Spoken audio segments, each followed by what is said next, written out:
The Paloma Crochet Lace Sweater. This deceptively simple lace top has a very easy construction style. Wear it true to size for a top or wear it oversized for a beach cover-up or belted dress. The upper body is worked in rows and the lower body is worked in rounds. We have 3 sleeve options as well. You can do it sleeveless, short sleeve, or long sleeve. You will need number 1 fingering weight yarn, an H8 or 5mm crochet hook, a yarn needle, and scissors. The top in the photo uses Be So Fine yarn, which is my number 1 fingering weight 100% bamboo yarn. I also have other number 1 fingering weight yarns that would be great substitutions as well. Be So Fine Bling yarn, which is bamboo with a thread of pure silver plied right into the yarn, and Be So Lush yarn, which is bamboo and cotton blended together in a number 1 fingering weight yarn. You can find all of these yarns as well as the pattern with detailed charts on my website.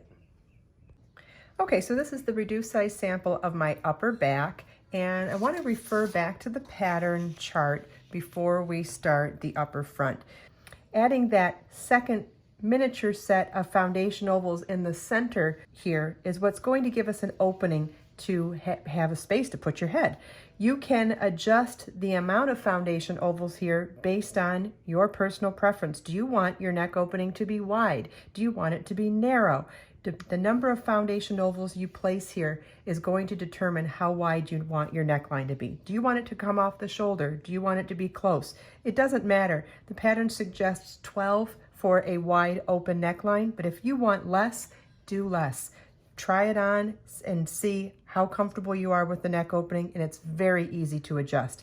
I'm doing a reduced size sample here, so I'm going to choose the center 6. It doesn't matter how many you add either. You're going to find your midpoint and make sure that you center it over your midpoint.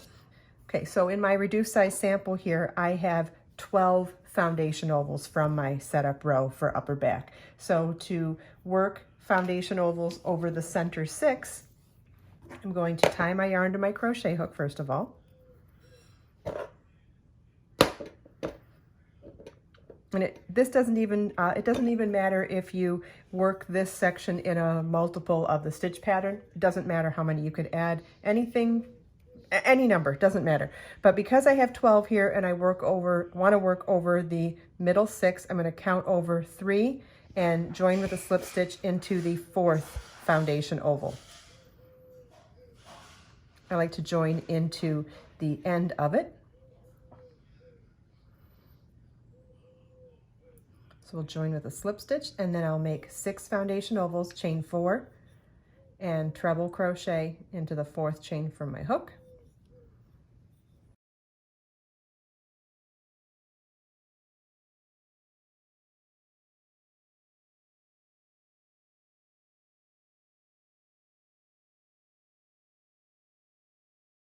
Okay, I've made my foundation ovals. Now I'm going to count. I made 6 ovals. So I'm going to count over 6. 1, 2, 3, 4, 5, 6, and join with a slip stitch into the outer edge of that 6th foundation oval, and fasten off.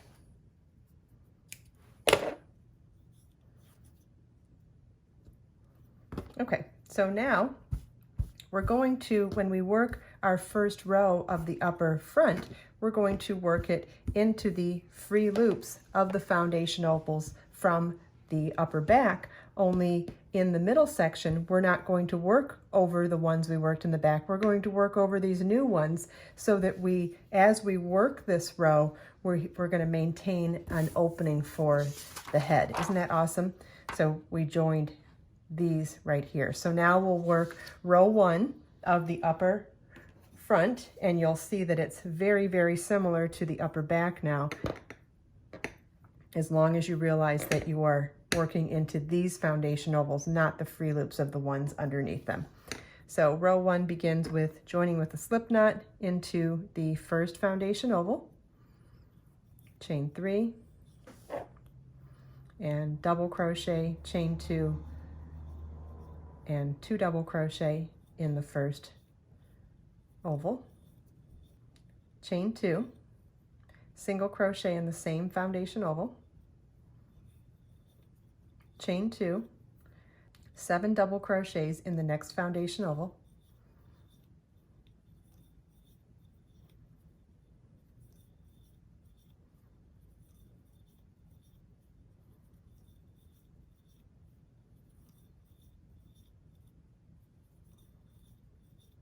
chain 2, single crochet in the next foundation oval, chain 5, single crochet in the next foundation oval. Notice that we're working in our new ovals now, but the pattern's seamless otherwise. You're not really doing anything differently. Just where we added the extra foundation ovals, we're using those instead of the free loops of the ones on the back. Chain 2, so just work in our established pattern, 7 double crochets in the next foundation oval,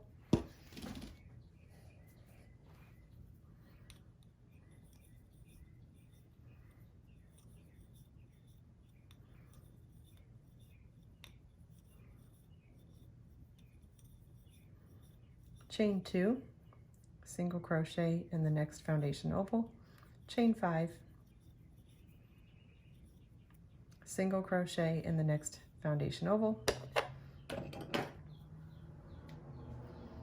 chain 2, 7 double crochets in the next foundation oval,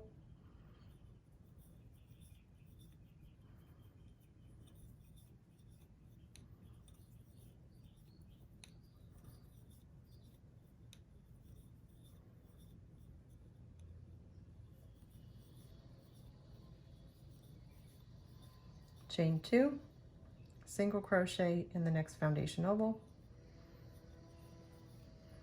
chain 5, and you see we're back to the point where we're working in the free loops of the foundation ovals from the upper back now, chain 2, and 7 double crochets in the next foundation oval. The other thing that you can do to make sure that you're on track here is we're mirroring the first side of the pattern. So in the foundation ovals that had the 7 double crochets on the upper back, that's going to be the same foundation oval that has the 7 double crochet section on the upper front as well. So it's a good way to keep yourself on track.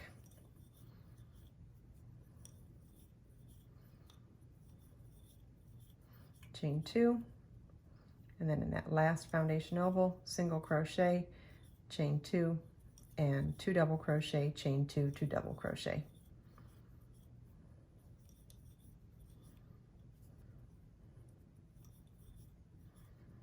Okay, and this is what row 1 of the upper front should look like. You want to repeat in the established pattern, you want to repeat the same exact number of rows in the same sequence that we did for the upper back and fasten off. In the next video, I'll show you how to start the lower body and work in the round. I hope you enjoyed this video. If you have any questions at all, please feel welcome to leave them for me in the comments. And if you check out the video description, I've provided links for everything we talked about in this video. Let us make time to create, share, and inspire today and every day. I'll see you in the next video.